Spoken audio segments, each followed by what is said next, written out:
We're the Louisiana Mid-Continent Oil and Gas Association. We were founded in 1921, so we're the largest, the oldest oil and gas trade association in the state. We represent the major oil and gas companies here. We represent all the refineries. There are 17 refineries in Louisiana. Major pipelines, the large independents, and a lot of the service companies also are a part of our membership. But we are the industry, we are the association that represents not only the members onshore, but also the Gulf of Mexico, which is a very big part of our economy in Louisiana. What we like to say is that we represent all the members that make it happen from the reservoir to the tank in your car and everything in between. We're celebrating again our annual meeting. We like to come to New Orleans each year about this time to talk about the industry, give a state of the industry update, get a lot of great, powerful speakers here to talk about the legislative session that's right around the corner. So it's our annual meeting, and we're just happy to be here because it's an incredible time for the oil and gas industry. We're on the verge of an incredible renaissance from an energy standpoint, not only in Louisiana but in America, where just a few years ago it was unthinkable, and we were always striving for energy security, energy independence. Well, now we're there. We're within 2 years, depending on who you talk to, 3 years away for North America, Canada, United States, and Mexico, to be really energy secure, where we will not need to import this foreign oil. So, and a lot of that has to do with the technology that our companies have been able to perfect. So it's a great time in the industry. We have our challenges. We're going to talk about those today. A lot of the legal climate in this state is hampering some investment, but that's what we're doing here today, is to talk about all of those issues, good and bad, that we have facing our industry. This is a wonderful time to be in the oil and gas industry. We are on the brink of what many people call an energy renaissance, with the technology that has helped us create the kind of supply of natural gas, to all of the technologies to drill in 30 and 40,000 feet in the Gulf. The word energy security, energy independence was something when I was in Congress, it was just this pipe dream that we talked about. This is what we want to do. This is what we, for 40 years we talked about how can we become more energy secure or energy independent. And it was always over here. But of late, it's incredible to see that many people are talking by 2016 or 17 that we in North America, Canada, United States, and Mexico, will become energy secure or energy independent, where we won't have to rely on imported crude oil or sources of fuel. So it is an incredible time to be in this industry, and certainly natural gas has led a lot of that because of the technology in hydraulic fracturing. It certainly has had an incredible impact on Louisiana. We all know and have heard the $60 or $70 billion of announced investment in Louisiana. And what I like to tell people is that's not because they love our low humidity and our mosquitoes here in Louisiana. It has everything to do with the low cost of natural gas and the abundance of it. Very exciting time to be in the industry, obviously. And coming to Louisiana and speaking to LMOGA, I certainly don't feel like I've got to come down and convince anybody of that. You look at natural gas, you choose the yardstick, whether you want to talk about the economic benefits, that it's bringing in job creation, economic growth, the environmental benefits that, we're seeing carbon emissions and other air pollution emissions vastly decreased because of the greater use of natural gas. And then, as Chris said, the energy security. We're continuing to see production rise even as the rig count goes down. A lot of reasons for that, and we'll talk about some of that a little later. And what we've seen just in the last month and a half, certainly the last month, with all the cold weather that we've had, all the polar vortex. I think we've now had 4 or 5 polar vortices, and other just cold weather that's come along. Like I said, there's no question, we've got competing fuel sources, and we've got others out there that are saying, aha, look, I told you natural gas prices just went up over $5. And and it's not reliable. We can't be over dependent on natural gas. Well, you peel that back at all, and you realize just the opposite was shown in the last month here. Here we went through record cold temperatures, record demand for natural gas on specific days and across the month, or you do it by week, however you want to do it. And not only did we continue to supply the reliable supply of natural gas, the prices, frankly, were very moderate as far as their movement. And I don't know if you saw, there was a New York Times article, and that's what this is coming out of, that I thought did a very good job of describing this, but talked about a tale of two winters. I've spent a lot of time with reporters over the last 2 weeks, and during the NARUC conference, it's the National Association of Regulated Utility Commissioners, so all the state utility commissioners, going over this specific issue. Call it a tale of two winters, if you will. But if you look back at the winter of 2000-2001, which was a similarly cold winter, we saw natural gas prices, the Henry Hub prices go up to $10.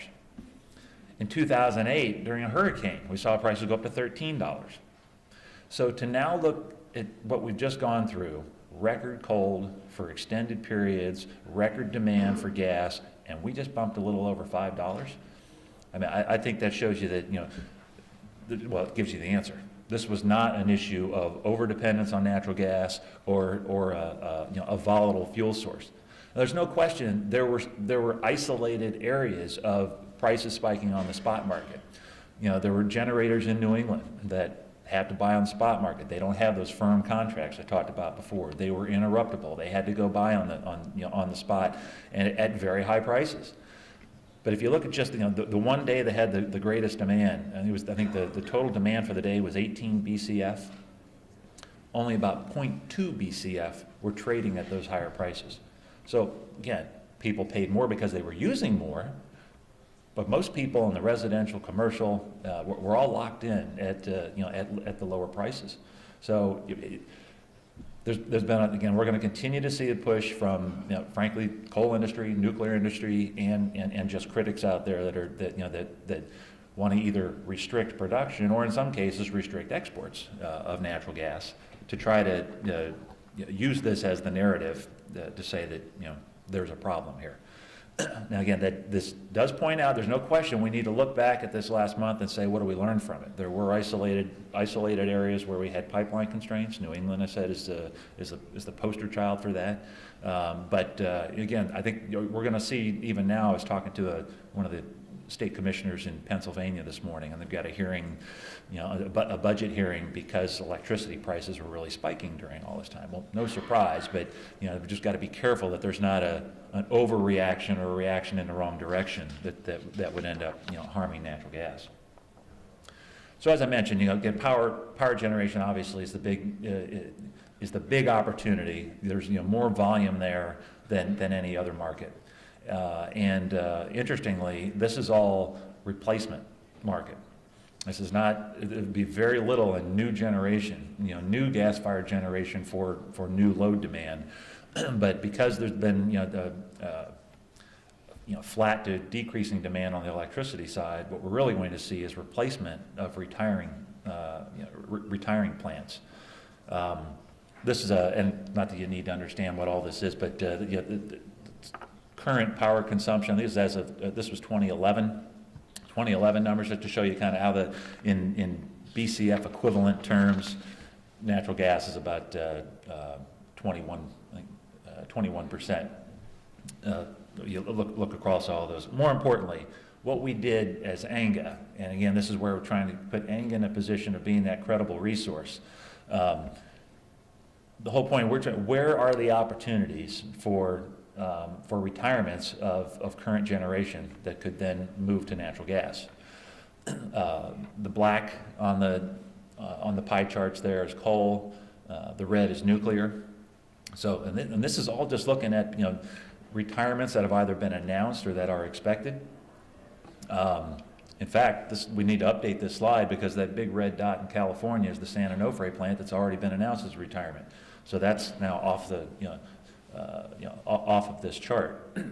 But again, and let me be clear, Angus not out there working against or trying to push against either coal or nuclear. We think coal and nuclear are both going to be part of our electricity generation and a foundational part for decades to come.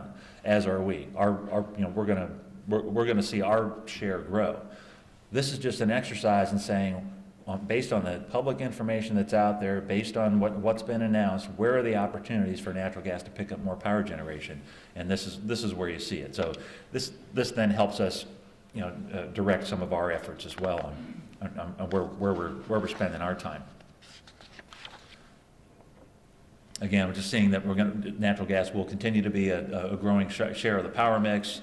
This is the EIA's outlook. Projected capacity in 2040, looking at natural gas being at 47%, but if you look at capacity additions during that time, natural gas would end up is about 65% of that mix.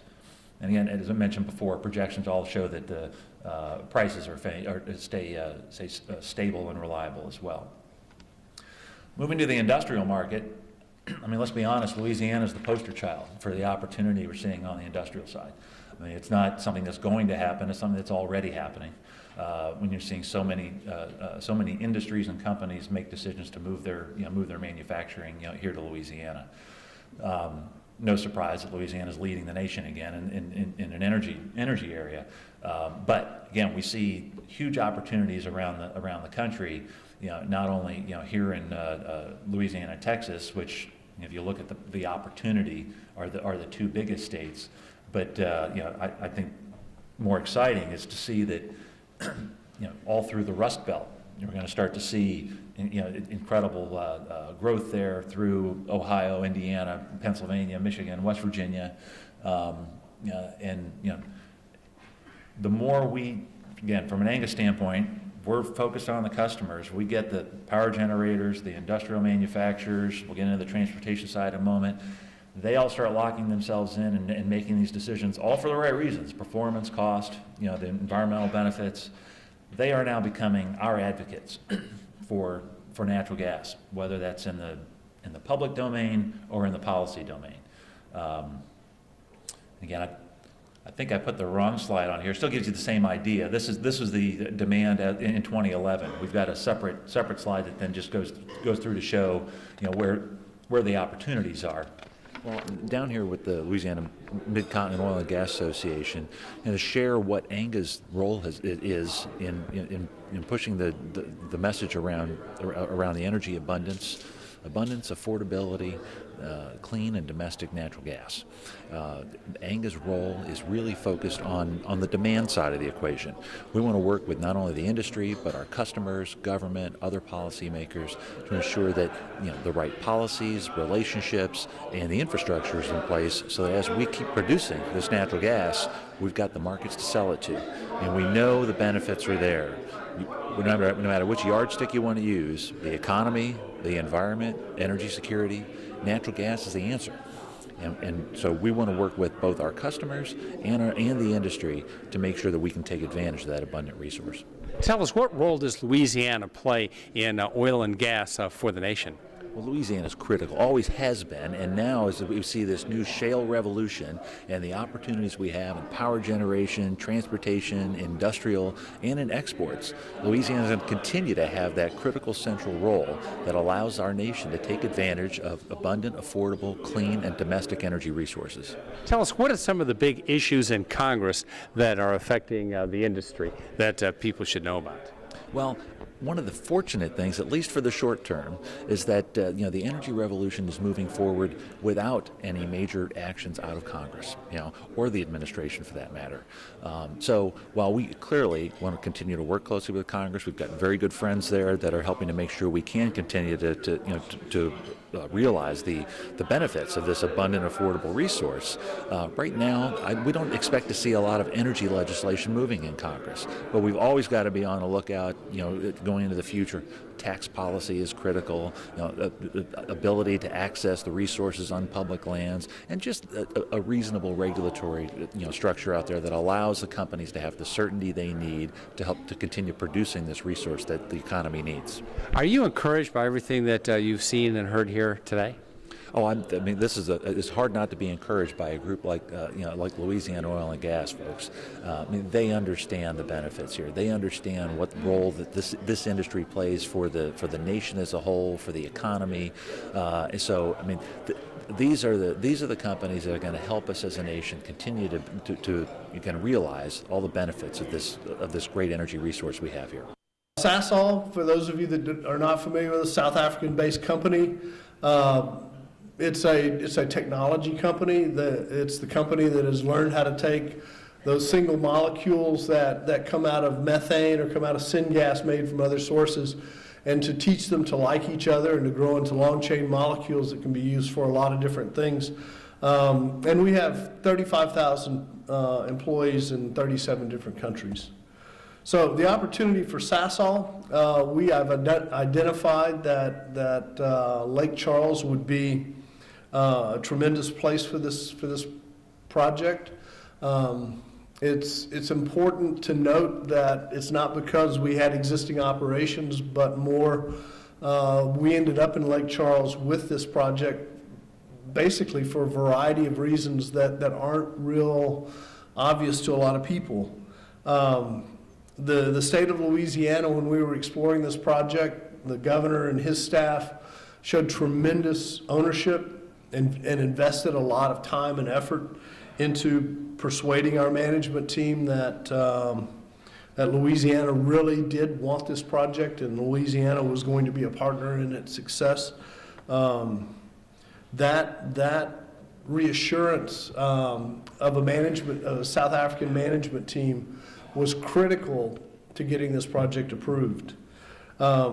This project, we were looking at a similar project in Alberta at the same time, and because of the work of LED, we were able to shave 3 months off of the project schedule, which meant that we were able to get to the board of directors at the same meeting as the Canada project, and they picked ours instead. So a lot of little things went into this that brought the whole together. Why Southwest Louisiana? The natural gas supply, we were overbuilt with export facilities that at the time we were considering this project were not being used, but they had built tremendous gas infrastructure into the Southwest Louisiana area. So infrastructure that was intended to distribute gas to the country became infrastructure that could be used to pull gas from all parts of the country to us. The industry infrastructure, the ship channel, the Intracoastal Canal, all of the other infrastructure that goes into being able to get your raw materials and deliver your product to market was very important. But the other piece that really impressed our management team and was the spirit of collaboration in Southwest Louisiana. The teams that pulled together for Hurricane Rita to help us recover a month after Katrina, when the eyes of the world were focused on New Orleans and no one really was looking at Southwest Louisiana. That collaboration that amongst all of the state and local officials was really critical to helping bring the project to Southwest Louisiana. It's 1,200 full-time jobs, $16 to $21 billion.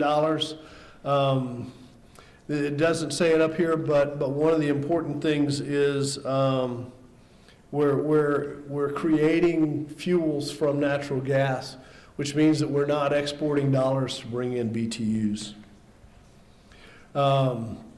The projected employment, about 25,000 new jobs in Louisiana will result from this.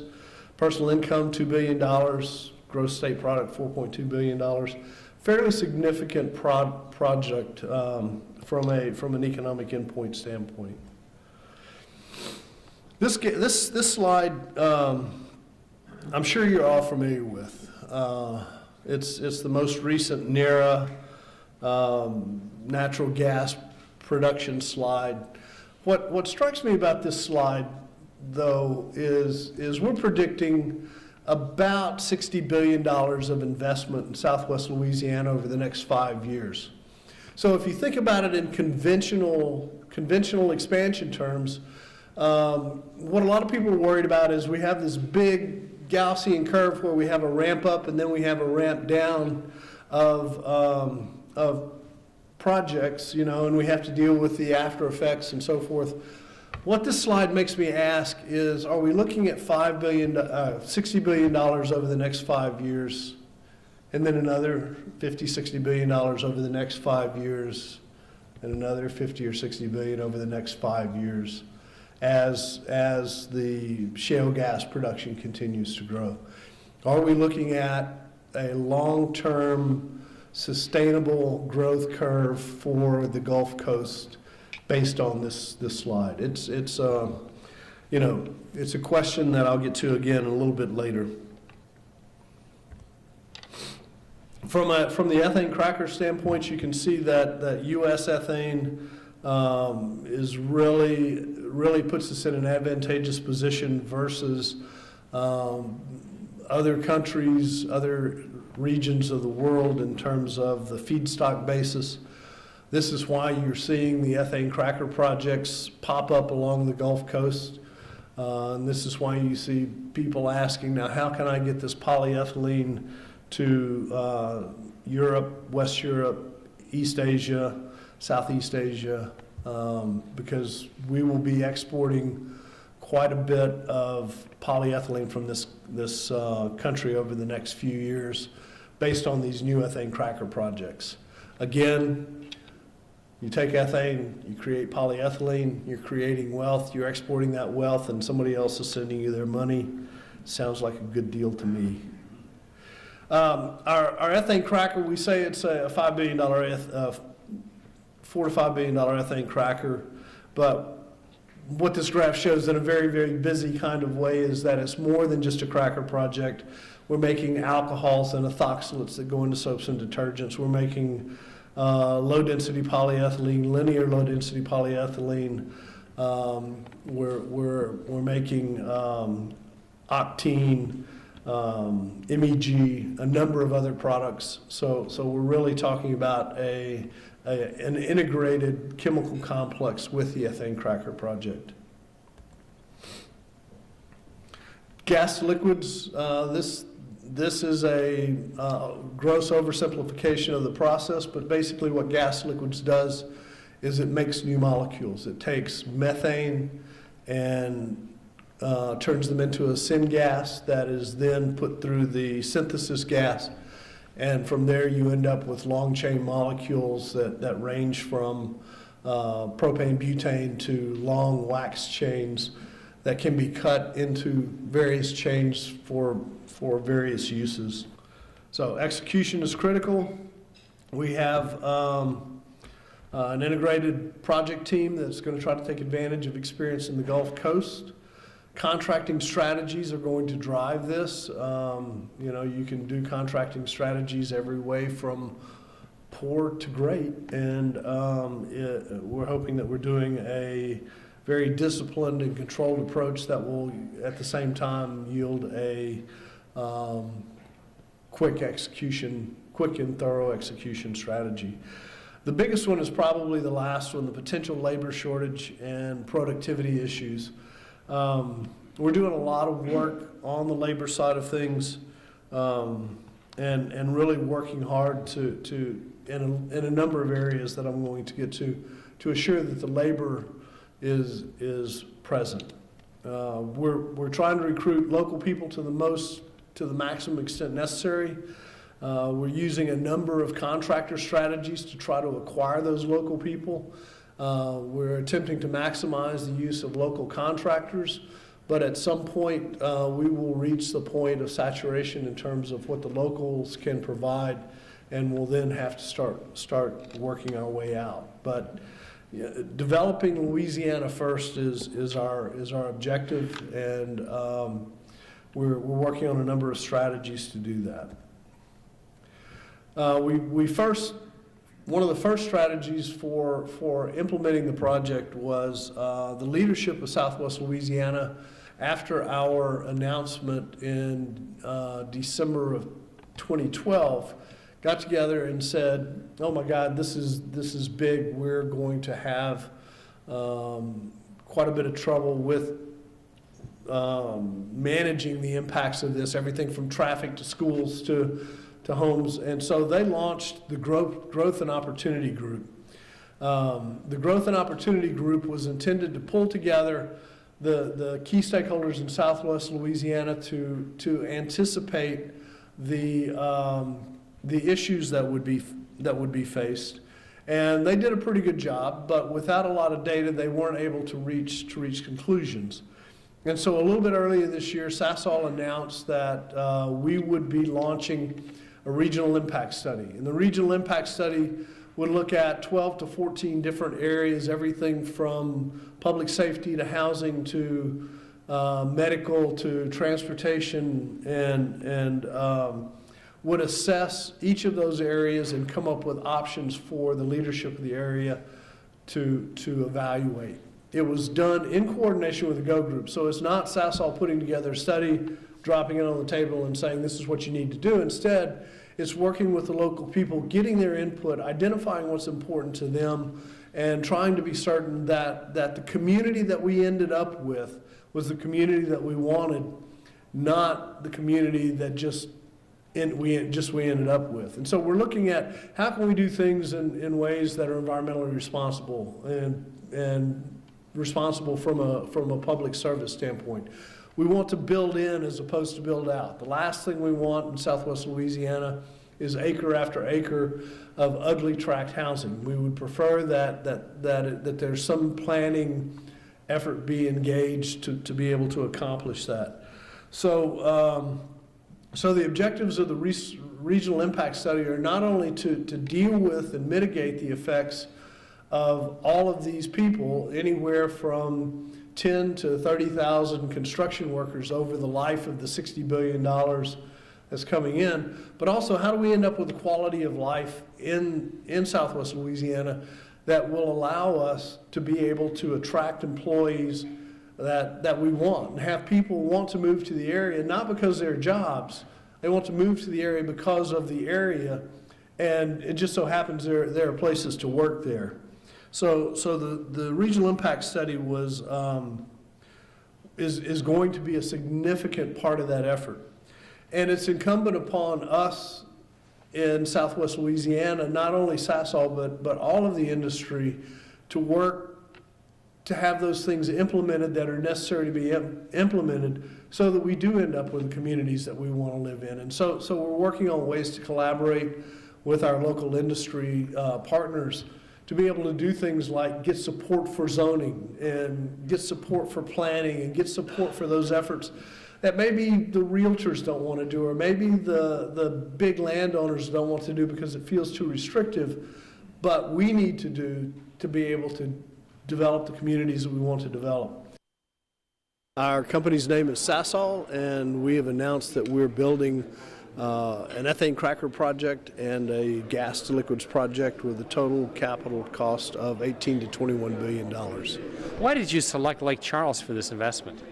We selected Lake Charles area for a number of reasons. One, it's in the state of Louisiana, which has a great business atmosphere and leadership that is very supportive of industrial expansion and growth.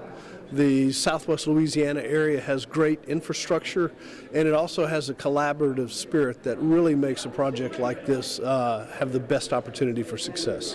What kind of a job creator is this project going to be? This project will create a minimum of 1,200 full-time jobs, and will have tremendous impacts from secondary jobs and tertiary jobs. What do you see as the potential for the market of being able to convert natural gas into diesel fuel? The potential